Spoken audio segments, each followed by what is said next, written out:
Kerala history 2 first chapter course of British intervention. പോർച്ചുഗീസുകാരെയും ഡച്ചുകാരെയും പോലെ ബ്രിട്ടീഷുകാരും വ്യാപാര ആവശ്യങ്ങൾക്കായാണ് കേരളത്തിലെത്തിയത്.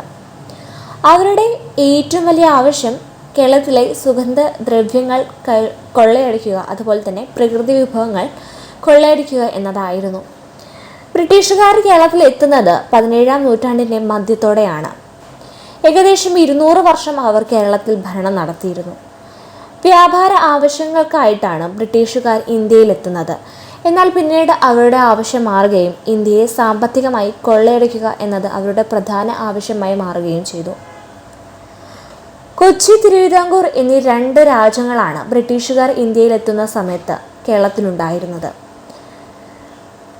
പക്ഷേ ബ്രിട്ടീഷുകാരുടെ പ്രവർത്തനം മൂലം കേരളത്തിൽ നിരവധി മാറ്റങ്ങൾ കൊണ്ടുവന്നിട്ടുണ്ട്. അതിൽ പ്രധാനപ്പെട്ട മാറ്റമാണ് അടിമത്തം ഇല്ലാതാക്കുക, അതുപോലെ തന്നെ റോഡുകൾ, റെയിൽവേ എന്നിവയെല്ലാം വ്യാപിപ്പിക്കുക എന്നിവ. ഇതിനെതിരെ നിരവധി സാമൂഹിക പരിഷ്കർത്താക്കളും മുന്നോട്ട് വന്നിട്ടുണ്ട് എന്നതും ഇതിൻ്റെ ഒരു പ്രത്യേകതയാണ്. കേരളത്തിലെത്തിയ ആദ്യത്തെ ഇംഗ്ലീഷുകാരൻ ഒരുപക്ഷെ മാസ്റ്റർ റാൽഫ് ഹിച്ച് ആയിരുന്നു. 1583 അദ്ദേഹം മറ്റു ചില വ്യാപാരികളുടെ കൂട്ടത്തിൽ ഇംഗ്ലണ്ടിൽ നിന്ന് കിഴക്കോട്ട് പോയി കൊച്ചിയിലെത്തി. 1591 ജെയിംസ് ലങ്കാസ്റ്റൺ കപ്പൽ കയറുന്നതിന് വളരെ മുമ്പാണ് ഈ യാത്ര നടത്തിയത്. അതിനാൽ റാൽഫ് ഹിച്ചിനെ പലപ്പോഴും പയനിയർ ഇംഗ്ലീഷുകാരൻ എന്നാണ് വിളിക്കുന്നത്. 17-18 നൂറ്റാണ്ടുകളിൽ ലോകവിപണിയിൽ ഏകദേശം 24% ഉണ്ടായിരുന്ന ഇന്ത്യയുടെ വിഹിതം ബ്രിട്ടീഷ് ഭരണം സ്ഥാപിച്ചതോടെ 4% കുറഞ്ഞു. പുതിയ ഭൂവുടമവകാശത്തിലൂടെയുള്ള നികുതി വ്യവസ്ഥയിലൂടെയും കർഷകർ കൂടുതൽ ദരിദ്രരായി എന്നത് ബ്രിട്ടീഷ് ഭരണത്തിൻ്റെ ഏറ്റവും വലിയ ഭവിഷ്യത്താണ്. അടുത്തത് joint commissions report and revenue settlement. Joint കമ്മീഷന്മാരുടെ റിപ്പോർട്ടും മലബാറിലെ റവന്യൂ നിർണയവും. 1792 ശ്രീരംഗപട്ടണം സന്ധിപ്രകാരമാണ് ബ്രിട്ടീഷുകാർ മലബാറിൽ ആധിപത്യം സ്ഥാപിച്ചത്. എന്താണ് ശ്രീരംഗപട്ടണം ഉടമ്പടി എന്നാദ്യം നോക്കാം.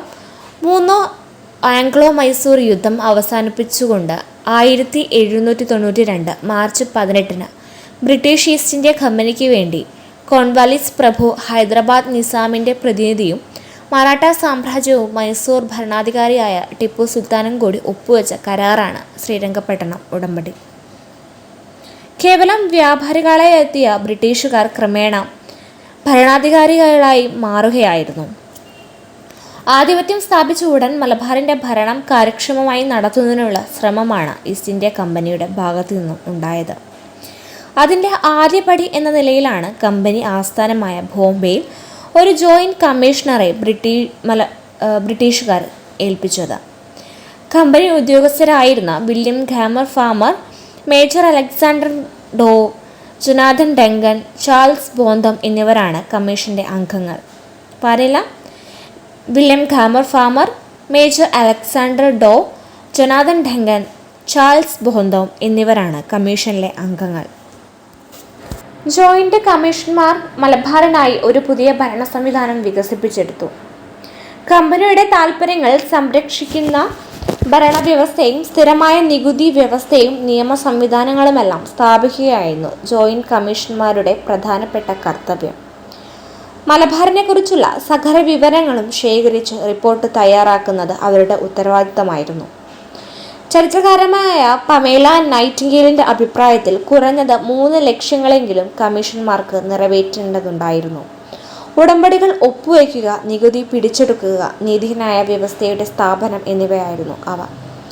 മലബാറിലെ കുരുമുളക് വ്യവസായത്തിൻ്റെ കുത്തക സ്ഥാപിച്ചെടുക്കുക എന്ന ലക്ഷ്യം കമ്മീഷന്മാരുടെ പ്രധാന ഒന്നായിരുന്നു. അടിമക്കച്ചവടം നിരോധിച്ചുകൊണ്ടുള്ള വിളംബരം 1792 ജോയിൻറ്റ് കമ്മീഷണർമാർ പ്രഖ്യാപിച്ചു.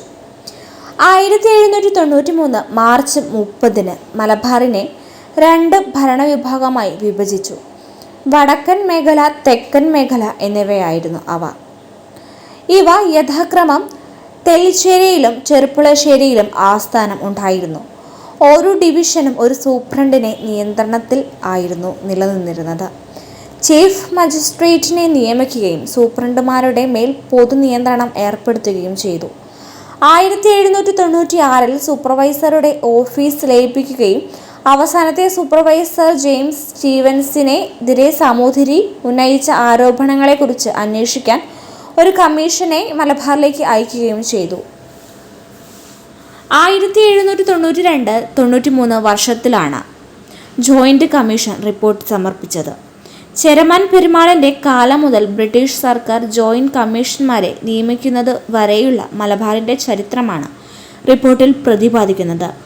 മലബാറിലെ ചെറുതും വലുതുമായ പ്രദേശങ്ങളെയും ഭരണവിഭാഗങ്ങളെയും ചരിത്രപരമായ ഒരു പശ്ചാത്തലത്തിൽ അവതരിപ്പിച്ചുകൊണ്ടാണ് റിപ്പോർട്ട് മുന്നോട്ട് വയ്ക്കുന്നത്. ജോയിന്റ് കമ്മീഷന്മാർ കൈക്കൊള്ളേണ്ട ആദ്യ നടപടിയായിരുന്നു കുരുമുളക് ഒഴികെയുള്ള എല്ലാ ഉൽപ്പന്നങ്ങൾക്കും സ്വതന്ത്ര വ്യാപാരം അനുവദിക്കുക എന്നത്. എന്നാൽ കുരുമുളക് വ്യാപാരത്തിൽ ബ്രിട്ടീഷ് കുത്തക തുടർന്നു. മലബാർ രാജാക്കന്മാർ സ്വതന്ത്രരല്ലെന്നും അവർ ബംഗാൾ ജമീന്ദാർമാരെ പോലെയാണെന്നും ഗവർണർ ജനറൽ കോൺവാലിസ് പ്രഖ്യാപിച്ചതും ഇതിൻ്റെ ഒരു സവിശേഷതയാണ്. 1800 മെയ് 20 മലബാർ ബോംബെയിൽ നിന്ന് മദ്രാസ് പ്രസിഡൻസിയിലേക്ക് മാറ്റിയതോടെ ജോയിന്റ് കമ്മീഷൻ ഇല്ലാതെയായി. 1801 ഒക്ടോബർ 1 പ്രിൻസിപ്പൽ കളക്ടറായ മേജർ മാക്ലിയോഡ് മലബാർ ജില്ലയുടെ ചുമതല ഏറ്റു. അങ്ങനെ 1800 മെയ് 20 മലബാർ ബോംബെ പ്രസിഡൻസിയിൽ നിന്നും മദ്രാസ് പ്രസിഡൻസിയിലേക്ക് മാറ്റി. അടുത്തത് മലബാർ അണ്ടർ മദ്രാസ് പ്രസിഡൻസി. ഇപ്പോൾ നമ്മൾ പറഞ്ഞു, ബോംബെ പ്രസിഡൻസിയുടെ ഭരണപരിധിയിലായിരുന്ന മലബാർ 1800 മദ്രാസ് പ്രസിഡൻസിയുടെ ഭാഗമായി. പുതുതായി അവതരിപ്പിക്കപ്പെട്ട ബ്രിട്ടീഷ് ഭരണ സംവിധാനത്തിനെതിരായ തദ്ദേശവാസികളുടെ കലാപത്തിൻ്റെ പശ്ചാത്തലത്തിലാണ് മലബാറിനെ മദ്രാസ് പ്രസിഡൻസിയുടെ ഭാഗമാക്കി മാറ്റിയത്. അപ്പോൾ മദ്രാസ് പ്രസിഡൻസിയുടെ ഭാഗമായതോടുകൂടി മലബാറിൽ നിരവധി മാറ്റങ്ങൾ കൊണ്ടുവന്നു. ഒന്നാമതായി മലബാർ കമ്മീഷൻ പിരിച്ചുവിടുകയും വില്യം മാക്ലിയോഡിനെ പ്രിൻസിപ്പൽ കളക്ടറായി നിയമിക്കുകയും ചെയ്തു. മറ്റൊരു മാറ്റമാണ് ആയുധ വിമുക്തമാക്കുന്നതിനുള്ള ഉത്തരവ് പ്രഖ്യാപിച്ചത്, അഥവാ ആംസ് ആക്ട്. ഇത് പ്രഖ്യാപിച്ചത് 1802 മൂന്നാമതായി ഒരു പുതിയ നികുതി നയവും പട്ടാള നിയമവും പാസാക്കി. മാക്ലിയോഡിൻ്റെ ഭരണകാലത്ത് ഒരു പുതിയ പൈമാശി പട്ടിക നിലവിൽ വന്നു. അതുപോലെ റവന്യൂ യൂണിറ്റുകളായ ഹൊബളികളിൽ പർവ്വത്യം, മേനോൻ, കൊൽക്കാന്മാർ എന്നിവ നികുതി പിരിക്കുന്നതിനുള്ള ഉദ്യോഗസ്ഥരെ നിയമിക്കുകയും ചെയ്തു. എന്നാൽ പിന്നീട് ജനങ്ങളുടെ താൽപ്പര്യപ്രകാരം അദ്ദേഹത്തെ സ്ഥാനത്തിൽ നിന്നും മാറ്റുകയും പകരം റിക്കാർഡ്സിനെ പുതിയ പ്രിൻസിപ്പൽ കളക്ടറാക്കി നിയമിക്കുകയും ചെയ്തു. എന്നാൽ ജനകീയ പ്രക്ഷോഭങ്ങൾ തുടർന്നുകൊണ്ടേയിരുന്നു. അദ്ദേഹത്തിനു ശേഷം തോമസ് വാർഡനാണ് സ്ഥാനം ഏറ്റത്. അദ്ദേഹം സ്ഥാനഭ്രഷ്ടരാക്കപ്പെട്ട നാട്ടുരാജാക്കന്മാർക്കും മറ്റു മാലിഖാനം പ്രഖ്യാപിക്കുകയുണ്ടായി. നാട്ടുരാജാക്കന്മാരെ ശാന്തരാക്കുകയായിരുന്നു അദ്ദേഹത്തിൻ്റെ പ്രധാനപ്പെട്ട ലക്ഷ്യം. 1800 മലബാർ മദ്രാസ് പ്രസിഡൻസിയുടെ ഭാഗമായതിനു ശേഷം പല പരിഷ്കാരങ്ങളും അവതരിപ്പിക്കപ്പെട്ടു. അവയിൽ ഏറ്റവും പ്രധാനപ്പെട്ട പരിഷ്കാരമാണ് നീതിന്യായ രംഗത്തെ പരിഷ്കാരങ്ങൾ. കോൺവാലി സമ്പ്രദായം എന്ന പേരിൽ 1793 ബംഗാളിൽ നടപ്പിലാക്കിയ പരിഷ്കാരങ്ങൾ 1802 മദ്രാസ് പ്രസിഡൻസിയിൽ അവതരിപ്പിക്കപ്പെട്ടു. അവയിൽ ഏറ്റവും പ്രധാനപ്പെട്ട ഒരു സവിശേഷതയാണ് ജില്ലാ കോടതികളുടെ ചുമതലയിൽ നിന്നും റവന്യൂ നീതിന്യായ വിഭാഗങ്ങളെ രണ്ടായി വേർപെടുത്തി എന്നത്. ഇത് കാലതാമസം ഒഴിവാക്കുന്നതിനും പെട്ടെന്ന് പ്രതിവിധി ലഭിക്കുന്നതിനും സഹായകമായി. രണ്ടാമതായി പ്രസിഡൻസിക്ക് അകത്തുള്ള കോടതികളെ സദർ അദാലത്ത് എന്നും ഫൗജ്ദാരി അദാലത്ത് എന്നും വേർതിരിച്ചു. ഇവ യഥാക്രമം സിവിൽ, ക്രിമിനൽ വ്യവഹാരങ്ങളാണ് കൈകാര്യം ചെയ്തിരുന്നത്. അതുപോലെ പ്രാദേശിക തലത്തിലും സമാനമായ രീതിയിൽ സിവിൽ, ക്രിമിനൽ വ്യവഹാര നിർവഹണത്തിനായി 2 കോടതികൾ സ്ഥാപിക്കപ്പെട്ടു. അതായത് കോടതികളെ രണ്ടായിട്ടാണ് തരംതിരിച്ചത്: സദർ അദാലത്ത്, ഫൗജ്ദാരി അദാലത്ത്. അതുപോലെ 2 കോടതികളും സ്ഥാപിക്കപ്പെട്ടു.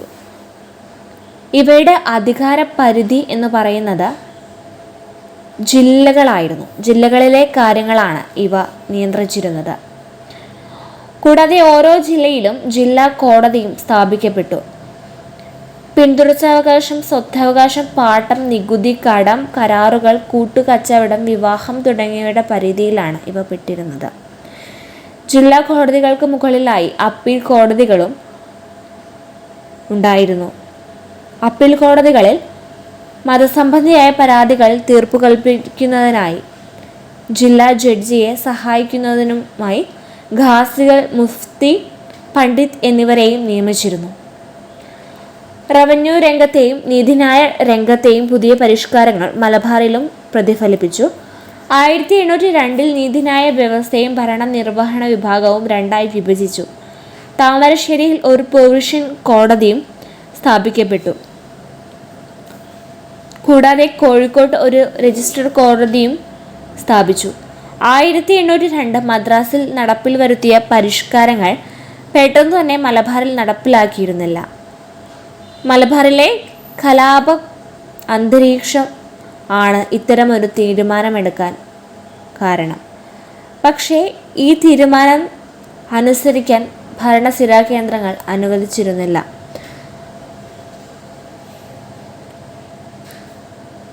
കോഴിക്കോട്ടും അങ്ങാടിപ്പുറത്തും നേരത്തെ സ്ഥാപിക്കപ്പെട്ട അദാലത്ത് കോടതികൾ യഥാക്രമം താമരശ്ശേരിയിലും പൊന്നാനിയിലും മാറ്റി സ്ഥാപിച്ചു എന്നത് ഇതിൻ്റെ ഒരു പ്രത്യേകതയാണ്. അടുത്തത് പഠിക്കാനുള്ളത് കേണൽ ജോൺ മൺറോ, തിരുവിതാംകൂറിൻ്റെയും കൊച്ചിയുടെയും ആധുനിക വൽക്കരണം. കേണൽ ജോൺ മൺറോ 1810 തിരുവിതാംകൂറിൽ ദിവാനായി മാറിയത്. 1811 1815 ഇടയിൽ തിരുവിതാംകൂറിൽ ദിവാൻ പദവിയിലുണ്ടായിരുന്ന ബ്രിട്ടീഷ് ഉദ്യോഗസ്ഥനായിരുന്നു കേണൽ മൺറോ. വേലുത്തമ്പി ധവളയ്ക്കു ശേഷം തിരുവിതാംകൂറിലെ ദിവാനായിരുന്ന ഉമ്മിണിത്തമ്പിയെ ഗൗരി ലക്ഷ്മിഭായ് തമ്പുരാട്ടി ഉദ്യോഗത്തിൽ നിന്നും നീക്കുകയും കേണൽ ജോൺ മൺറോയെ 1810 ദിവാനായി നിയമിക്കുകയും ചെയ്തു. 18ാം നൂറ്റാണ്ടിൽ തിരുവിതാംകൂർ 2 പ്രഗത്ഭരായ ഭരണാധികാരികളെ സൃഷ്ടിച്ചു, അതായത് മാർത്താണ്ഡവർമ്മയും ധർമ്മരാജയും. അവരുടെ സമർത്ഥമായ മാർഗനിർദ്ദേശത്തിലും നേതൃത്വത്തിലും തിരുവിതാംകൂർ ശക്തമായ ഒരു സൈനിക രാഷ്ട്രമായി ഉയർന്നു. ആദ്യത്തേത് നിരവധി അയൽ സംസ്ഥാനങ്ങളുടെ കൂട്ടിച്ചേരൽ നടത്തുകയും രാജ്യത്തിൻ്റെ വിപുലീകരണത്തിന് ഗണ്യമായ സംഭാവന നൽകുകയും ചെയ്തപ്പോൾ, രണ്ടാമത്തേത് മൈസൂരിൽ നിന്നുള്ള ഭീഷണിയെ അഭിമുഖീകരിച്ച് അധിനിവേശങ്ങൾ ഏകീകരിക്കുകയും അതിന് പ്രാദേശിക സമഗ്രത സംരക്ഷിക്കുകയും ചെയ്തു. മാർത്താണ്ഡവർമ്മയുടെ ഭരണകാലത്ത് ചില സുപ്രധാന ഭരണപരിഷ്കാരങ്ങൾ രാജ്യത്ത് കൊണ്ടുവന്നു. ഭരണ സംവിധാനം ഗണ്യമായി മെച്ചപ്പെടുത്തി. പുതിയ റോഡുകളും കനാലുകളും തുടർന്നു. പ്രതിരോധ സംവിധാനത്തിന് ഭരണാധികാരികളുടെ പ്രത്യേക ശ്രദ്ധ ലഭിച്ചിരുന്നു.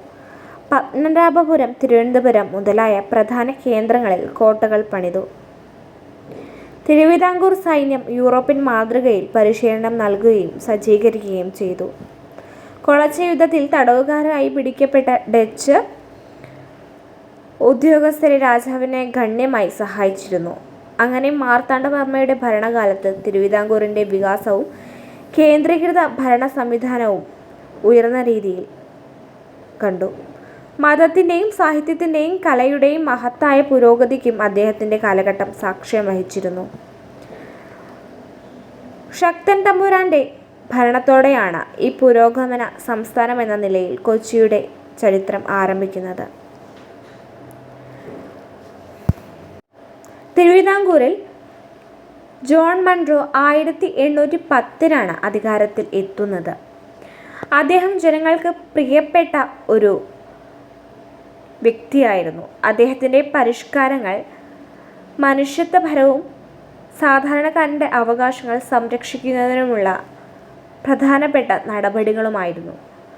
തകർച്ച നേരിട്ടുകൊണ്ടിരുന്ന ഒരു രാജ്യമായിരുന്നു തിരുവിതാംകൂർ. തിരുവിതാംകൂറിനെ സമാധാനത്തിലേക്കും അഭിവൃദ്ധിയിലേക്കും നയിക്കുന്നതിന് മൺട്രോ നിരവധി പ്രവർത്തനങ്ങൾ നടത്തിയിരുന്നു. മൺട്രോ തിരുവിതാംകൂറിൽ നിയമിക്കപ്പെട്ടിരുന്നതുവരെ തിരുവിതാംകൂറിൽ 3 മേഖലയാണ് ഉണ്ടായിരുന്നത്. മൺട്രോയുടെ ഏറ്റവും പ്രധാനപ്പെട്ട പരിഷ്കാരങ്ങൾ അവതരിപ്പിക്കപ്പെട്ടത് റവന്യൂ മേഖലയിലായിരുന്നു. അദ്ദേഹം അധികാരത്തിലേറുമ്പോൾ തിരുവിതാംകൂറിൽ 3 വലിയ സർവാധികാരന്മാരും 10 സർവാധികാരിക്കാരും 31 കാര്യക്കാരും ഉണ്ടായിരുന്നത്. നീതിന്യായ വ്യവസ്ഥയുടെ കാര്യക്ഷമമായ നടത്തിപ്പ് ലക്ഷ്യമിട്ടുകൊണ്ട് ഒരു അപ്പീൽ കോടതിയും 5 ജില്ലാ കോടതികളും മൺട്രോ സ്ഥാപിച്ചിരുന്നു. അതുപോലെ സർക്കാർ ജീവനക്കാരെ വിചാരണ ചെയ്യുന്നതിനായി ആരംഭിച്ച കോടതിയാണ് ഹുസൂർ കോടതികൾ. മൺട്രോയുടെ പരിഷ്കാരങ്ങളിൽ പ്രധാനപ്പെട്ടതാണ് ഫ്യൂഡൽ അധികാര ബന്ധങ്ങളെ അടിച്ചമർത്തുന്നത്. സാധാരണ ജനങ്ങളുടെ മേൽ വലിയ അധികാരപ്രയോഗം നടത്തുന്ന പ്രാദേശിക ഭരണാധികാരികൾ സർക്കാരിൻ്റെ പരമാധികാരത്തിന് വലിയ ഭീഷണിയായിരുന്നു. താഴ്ന്ന ജാതിക്കാരും സാധാരണ ജനങ്ങളും അവരുടെ മുന്നിൽ ഓച്ചാനിച്ചാണ് നിന്നിരുന്നത്. രാജ്യത്തെ രാജാക്കന്മാർക്ക് പോലും അവർ ഭീകരന്മാരെ പോലെയാണ് അവരെ കണ്ടിരുന്നത്. അവരുടെ പ്രീതികുറവ് ഉണ്ടാകാതിരിക്കാൻ രാജാക്കന്മാർ പരമാവധി ശ്രമിച്ചിരുന്നു. അതിനാൽ ഇവരെ ഇല്ലാതാക്കുക എന്നത് കേണൽ മൺട്രോയുടെ ഏറ്റവും പ്രധാനപ്പെട്ട ഒരു ജോലിയായിരുന്നു. ഭൂവുടമകൾക്ക് തങ്ങളുടെ ഭൂമിയിൽ വിസ്തൃതിയെക്കുറിച്ചോ അടയ്ക്കേണ്ട നികുതിയെക്കുറിച്ചോ വ്യക്തമായ ധാരണ ഉണ്ടായിരുന്നില്ല. അതിനുള്ള പരിഹാരം എന്ന നിലയിൽ മൺട്രോ ഭൂവുടമകൾക്ക് പട്ടയം ഏർപ്പെടുത്തി. തിരുവിതാംകൂറിൽ ഇംഗ്ലീഷ് വിദ്യാഭ്യാസം പ്രചരിപ്പിക്കേണ്ട ആവശ്യകത എടുത്തു പറഞ്ഞ ആദ്യത്തെ റെസിഡന്റ് ആയിരുന്നു ജോൺ മൺട്രോ. എല്ലാ ജില്ലയിലും സർക്കാർ ചെലവിൽ അദ്ദേഹം ഇംഗ്ലീഷ് സ്കൂളുകളും സ്ഥാപിച്ചു. അദ്ദേഹത്തിൻ്റെ പിന്തുണയോടെ CMS, LMS എന്നീ മിഷണറികൾ സ്കൂളുകൾ സ്ഥാപിച്ചു. അതായത് Christian mission society, London mission society എന്നിവയുടെ നേതൃത്വത്തിൽ നിരവധി വിദ്യാഭ്യാസ സ്ഥാപനങ്ങൾ സ്ഥാപിച്ചു. വിദ്യാഭ്യാസ മേഖലയിൽ ഏറ്റവും കൂടുതൽ പുരോഗതി കൊണ്ടുവരുന്നതിന് സഹായിക്കുന്ന ഒരു വിഭാഗമാണ് മിഷണറിമാർ എന്ന് നമുക്ക് ഓൾറെഡി അറിയാം. അദ്ദേഹത്തിൻ്റെ ഇടപെടൽ മൂലം ക്രിസ്ത്യാനികൾക്കു മേൽ ചുമത്തപ്പെട്ട പല നികുതികളും റദ്ദാക്കിയിരുന്നു. അടുത്തത് കൊച്ചിയിലെ മാറ്റങ്ങൾ, ഭരണപരിഷ്കാരങ്ങൾ എന്തെല്ലാം എന്ന് നോക്കാം. ശക്തൻ തമ്പുരാന്റെ ഭരണത്തോടെയാണ് ഒരു പുരോഗമന സംസ്ഥാനം എന്ന നിലയിൽ കൊച്ചിയുടെ ചരിത്രം ആരംഭിക്കുന്നത്. ഒരു കേന്ദ്രീകൃത ഭരണ സംവിധാനത്തിന് അടിത്തറ പാകിയത് അദ്ദേഹമാണ്. ശക്തൻ തമ്പുരാന്റെ ഭരണകാലം കൊച്ചിയുടെ ചരിത്രത്തിലെ സാമ്പത്തിക സാമൂഹിക പുരോഗതിയുടെ ഒരു കാലഘട്ടമായിരുന്നു. സമർത്ഥനായ ഭരണാധികാരിയും നയതന്ത്രജ്ഞനും രാഷ്ട്രതന്ത്രജ്ഞനുമായിരുന്നു അദ്ദേഹം. അദ്ദേഹം സംസ്ഥാനത്തിന്റെ ധനസ്ഥിതി മെച്ചപ്പെടുത്തുകയും അഴിമതി വേരോടെ പിഴുതെഴുകയും ചെയ്തു. കൊച്ചിയിലെ പുരോഗമനപരമായ ഭരണം സ്ഥാപിക്കപ്പെടുന്നത് ശക്തൻ തമ്പുരാന്റെ കാലഘട്ടത്തിലായിരുന്നു എന്ന് നമ്മൾ ഓൾറെഡി പറഞ്ഞു. ഭരണപരമായ ചില പ്രതിസന്ധികളുടെ കാലഘട്ടത്തിലാണ് കേണൽ മൺട്രോ കൊച്ചിയിലെത്തുന്നത്. അതുവരെ റെസിഡന്റ് ആയിരുന്ന കേണൽ മെക്കോളയ്ക്കെതിരെ ജനങ്ങളുടെ അതൃപ്തി ഉയർന്നു വന്ന കാലഘട്ടത്തിലാണ് അദ്ദേഹം എത്തുന്നത്. പാളിയത്തച്ഛൻ്റെ 1809 കലാപം പരാജയപ്പെട്ട ശേഷം കുഞ്ഞികൃഷ്ണ മേനോനെ പ്രധാനമന്ത്രിയായി നിയമിച്ചിരുന്നു. 1812 മുതൽ 18 വരെയുള്ള കാലഘട്ടത്തിലാണ് കേണൽ മൺട്രോ കൊച്ചിയിൽ നിലനിന്നിരുന്നത്. കേന്ദ്രീകൃത ഭരണത്തിൻ്റെ അഭാവത്തിൽ സൈന്യത്തിനുണ്ടായിരുന്ന ചിലർ അഴിമതിയും പകൽക്കൊള്ളയും നടത്തിയിരുന്ന കാലഘട്ടമായിരുന്നു അത്.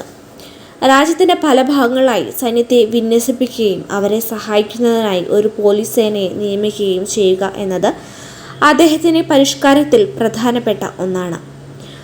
മൺട്രോയും ബ്ലേക്കറും സൈന്യത്തിൻ്റെ അകമ്പടിയോടെ രാജ്യത്തിൻ്റെ വിവിധ ഭാഗങ്ങളിൽ സന്ദർശിക്കുകയും ജനങ്ങളുടെ ആവശ്യങ്ങളും പരാതികളും ചോദിച്ചറിയുകയും ചെയ്തു. അപ്പോൾ കേണൽ മൺട്രോയെ സഹായിക്കുന്നതിനായി ക്യാപ്റ്റൻ ബ്ലേക്കറെയും നിയമിച്ചു. അതുപോലെ തന്നെ ഭരണകാര്യങ്ങൾക്കായി സഹായിക്കുന്നതിനായി പ്രഹ്ലാദറാവും നഞ്ചപ്പയ്യയും നിയമിച്ചിരുന്നു. അപ്പോൾ കേണൽ ബ്ലേക്കറും അതുപോലെ തന്നെ കേണൽ മൺട്രോയും ചേർന്നിട്ടാണ് വിവിധ ഭാഗങ്ങൾ സന്ദർശിച്ച് ജനങ്ങൾക്ക് വേണ്ട സഹായങ്ങൾ ചെയ്തു കൊടുത്തത്. അഴിമതിക്കാർക്കും നിയമലംഘനങ്ങൾ തക്കതായ ശിക്ഷ നൽകിയിരുന്നു. അതുപോലെ താലൂക്കുകളിലെ ഭരണാധികാരികളായിരുന്ന കാര്യകാരന്മാരുടെ അധികാരങ്ങൾ നിയന്ത്രിക്കുക എന്നത് അദ്ദേഹത്തിൻ്റെ പ്രധാനപ്പെട്ട ഒരു ലക്ഷ്യമായിരുന്നു. മറ്റൊരു പ്രധാന ലക്ഷ്യമാണ് നീതിന്യായ നിർവഹണത്തിനായി തൃപ്പൂണിത്തറയിലും തൃശ്ശൂരിലും 2 കീഴ്ക്കോടതികൾ സ്ഥാപിക്കുക എന്നത്. ഓരോ കോടതിയിലും ഒരു ഹിന്ദു ക്രിസ്ത്യൻ ജഡ്ജിയെയും ഒരു ശാസ്ത്രിയെയും നിയമിച്ചിരുന്നു. മറ്റൊരു പരിഷ്കാരമാണ് ഓരോ താലൂക്കിലും നായിക്കിൻ്റെ മേൽനോട്ടത്തിൽ ഒരു പോലീസ് സേനയെ നിയമിക്കുന്നത്. അപ്പോൾ നായിക്കിൻ്റെ മേൽനോട്ടത്തിൽ ഓരോ താലൂക്കിലും ഒരു പോലീസ് ഓഫീസറെ നിയമിക്കുക എന്നത് മറ്റൊരു ലക്ഷ്യമായിരുന്നു. മറ്റു പരിഷ്കാരമാണ് റോഡുകളും പാലങ്ങളും നിർമ്മിക്കുക. അതുപോലെ നികുതി പിരിവിൻ്റെ അധികാരം മറ്റുള്ളവരെ ഏൽപ്പിക്കുന്ന രീതി മാറ്റി നേരിട്ട് പിടിച്ചെടുക്കുന്നതിനായി സർക്കാർ ഉദ്യോഗസ്ഥരെ നിയമിക്കുക എന്നതും കേണൽ മൺറോ കൊച്ചിയിൽ കൊണ്ടുവന്ന പ്രധാനപ്പെട്ട ഒരു പരിഷ്കാരമായിരുന്നു. അദ്ദേഹത്തിൻ്റെ പ്രവർത്തന ഫലമായി നിരവധി മാറ്റമാണ് കൊച്ചിയിലുണ്ടായിട്ടുള്ളത്. അടുത്തതായി പഠിക്കാനുള്ളത് നികുതി തിട്ടപ്പെടുത്തുന്നതിനുള്ള രീതിയാണ്. അതായത് കണ്ടെഴുത്ത് രീതിയും കേട്ടെഴുത്ത് രീതിയും. തിരുവിതാംകൂറിലും കൊച്ചിയിലും നടപ്പിലാക്കിയിട്ടുള്ള റവന്യൂ സംവിധാനമാണ് കണ്ടെഴുത്ത് രീതിയും കേട്ടെഴുത്ത് രീതി എന്നിവ. 1712 തിരുവിതാംകൂറിൽ ആദ്യത്തെ ഭൂസർവേയും കേട്ടെഴുത്ത് നടത്തുന്നത്. കേട്ടെഴുത്ത് രീതി എന്ന് പറഞ്ഞു കഴിഞ്ഞാൽ കൃഷിയെയും വിളവിനെയും കുറിച്ചെല്ലാം ഭൂവുടമകളോട് ചോദിച്ചറിയുന്ന രീതിയാണിത്. എന്നാൽ 1801 കണ്ടെഴുത്ത് രീതി കൊണ്ടുവന്നത്. ഉദ്യോഗസ്ഥർ കണ്ടറിഞ്ഞ കാര്യങ്ങളാണ് ഇതിൽ രേഖപ്പെടുന്നത്. ഇത് കേട്ടെഴുത്ത് രീതിയേക്കാൾ ഏറെക്കുറെ വ്യക്തവും വസ്തുനിഷ്ഠവുമാണ്. ഭൂമിയെ wetland, garden land, dry land എന്നിങ്ങനെ 3 തിരിക്കുന്നത് കേട്ടെഴുത്ത് രീതിയിലാണ്. അപ്പോൾ നമ്മൾ ഈ ചാപ്റ്ററിലെ ഭൂരിഭാഗം പോർഷൻ നമ്മൾ ഓൾറെഡി എടുത്തു. ഇനി നമുക്ക് പറയാനുള്ളത് പഴശ്ശിരാജയെക്കുറിച്ചും വേലുത്തമ്പി ധവളയെക്കുറിച്ചും അതുപോലെ തന്നെ കുറിച്യ റിവോൾട്ടിനെ കുറിച്ചുമാണ്. അതിനെക്കുറിച്ച് മറ്റൊരു വീഡിയോയിൽ ഡീറ്റെയിൽ ആയിട്ട് നമുക്ക് പറയാം.